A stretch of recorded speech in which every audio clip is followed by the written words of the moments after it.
Lance, the New Templars are the beginning of a new order. Party rally in September 1934 celebrated the new order. The Death's Head unit of the SS carried out the systematic extermination of human beings as the first step towards the new order in Europe based on race. A hurrah to the new order, community of the people. Volksgemeinschaft. No one could opt out. Everyone was brought into line with the new order. They called it Gleichschaltung, unification. Here, the spirit of the new order became a sensual experience for them. Object to a new order. Largest of the concentration camps is Greenie, near Oslo. Its director, a sadist named Kutze, quickly introduces Hitler's new order to 20,000 Norwegians held here. In Berlin, they drew up the Axis Pact, the blueprint of the new order. It contained a recital of monstrous accusations against the United States, charging it, among other things, with preparing to attack Germany and Italy, two powers striving to establish a new order in Europe. Its total image, however, will be like a holy order. And for you to die under the banner of the New World Order, under a united global government. Mikhail Gorbachev, that's the way I pronounce it, and George Skull and Bones Bush both sang the praises of the global government and sang the song of the New World Order. What is at stake is more than one small country. It is a big idea, a new world order. That world order is only going to be enhanced if this newly activated peacekeeping function of the United Nations proves to be effective. That is the only way the New World Order will be enhanced. Our success in the Gulf will shape not only the New World Order we seek, but our mission here at home. George Bush's vision of the New World Order was that countries could unite in common purpose for the benefit of all mankind. Now, how the order creates war and revolution in this, that the order is created and controlled for its own insidious purposes. In the order, when and why the order helped create and build the Soviet Union from the ground up to a world power. He documents the order's financing of Hitler and the Nazis. Members of the order have been instrumental in the fermenting and the financing of wars and revolution. In the New World Order, it means New World Order. More specific, Novus Ordo Seclorum, that means the New World Order and the New World Order. We're about to see this New World Order translate into a political system of world communism and fascism. And this is why Hitler used the term New World Order, as well as Gorbachev. Well, Hitler's second book, the one after Mein Kampf, was entitled The New World Order. Exactly. Ein Volk, ein Reich, ein Führer, one world, one race, one ruler.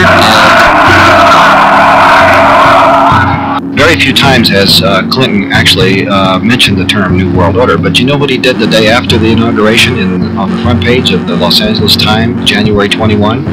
He said, I, like George Bush and many of our predecessors, am dedicated to the Novus Ordo Seclorum. And there was a hyphen to space the explanation afterwards, which they simply said was the beginning of the New Age. Of course, we know, having been educated in what Novus Ordo Seclorum truly is, and as we explained previously, it means New World Order. Have repeatedly advocated the destruction of the American standard of living in order to create a new world order. Trilateral paper number 14, entitled Towards a Renovated International System, stated, quote, disparities in conditions between political entities can create obstacles for attempts to achieve a more effective world order. The day will come when the Constitution will be endangered and hang, as it were, by a single thread. Our Republic and its Constitution are being destroyed, while the enemies of freedom are being aided. We needed a new world order. A new world order. It's a new world order. But of the global order of the new world order. It's a new political order of globalization. World order that globalization brings in economic power that we see around us in this new world order. A new world order. When really a new world order can be created. To build a new world order. Build the new world order of the 21st century. I think even that does not describe why the world has changed so much and why the world has turn so much toward a new world order and a new kind of civilization, in which it could construct an international system out of it. But when you talk about a new structure, I'm not sure you use the term New World Order. I mean, what is it? Is it simply a world order that's defined by new interest and new mutuality of interest? Look, there are so many problems in the world at this moment that can only be dealt with on a global basis, and that unique proliferation, energy, environment. In some cases, global health. Right.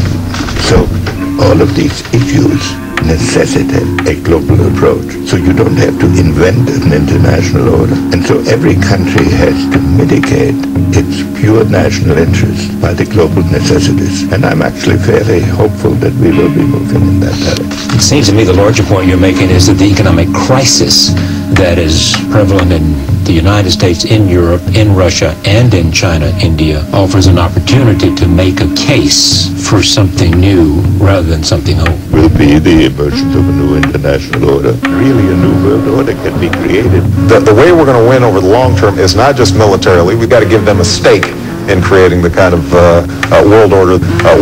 We have before us the opportunity to forge for ourselves and for future generations a new world order.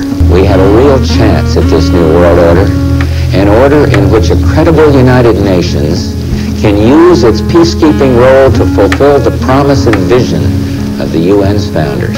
After 1989, President Bush said, and it's a phrase that I often use myself, that we needed a new world order. Early LDS Church leaders who understood from statements made by Joseph Smith on a number of occasions that the Constitution would be in trouble. First of all, from an address delivered on the 4th of July in 1854 by Brigham Young in the Salt Lake Tabernacle. Quote, "Will the Constitution be destroyed? No, it will be held inviolate by this people. And as Joseph Smith said, the time will come when the destiny of the nation will hang upon a single thread. At that critical juncture, this people will step forth and save it from the threat and destruction. It will be so." Brigham Young in the Tabernacle, 1868, quote, "Every organization of our government, the best government in the world, is crumbling to pieces. Those who have it in their hands are the ones who are destroying it. How long will it be before the words of the prophet Joseph Smith will be fulfilled? He said, if the Constitution of the United States were saved at all, it must be done by this people. It will not be many years before these words come to pass." John Taylor, quote, "By and by you will find they will tear the Constitution to shreds, as they have begun now. They won't have to begin.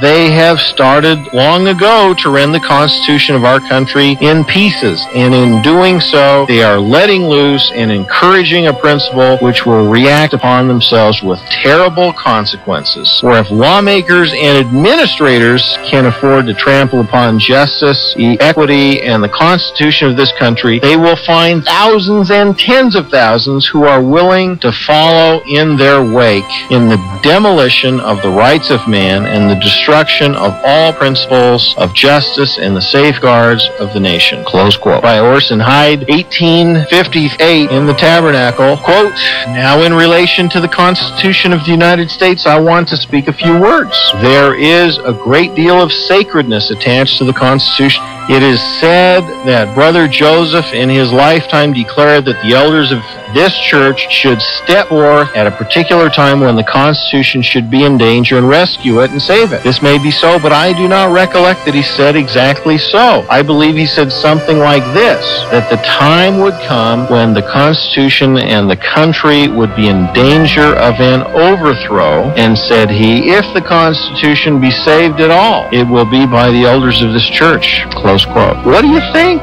Is the Constitution dangling by a thread? That is something that is stated over and over and over in the Journal of Discourses by a number of different people, and it ultimately goes back to a statement that Joseph Smith made about the Constitution hanging by a thread. Another book that has a lot of these quotes gathered together is Gerald M. Lund's book, The Coming of the Lord. And I'd like to show you how that I think that this prophecy is in their way of being fulfilled.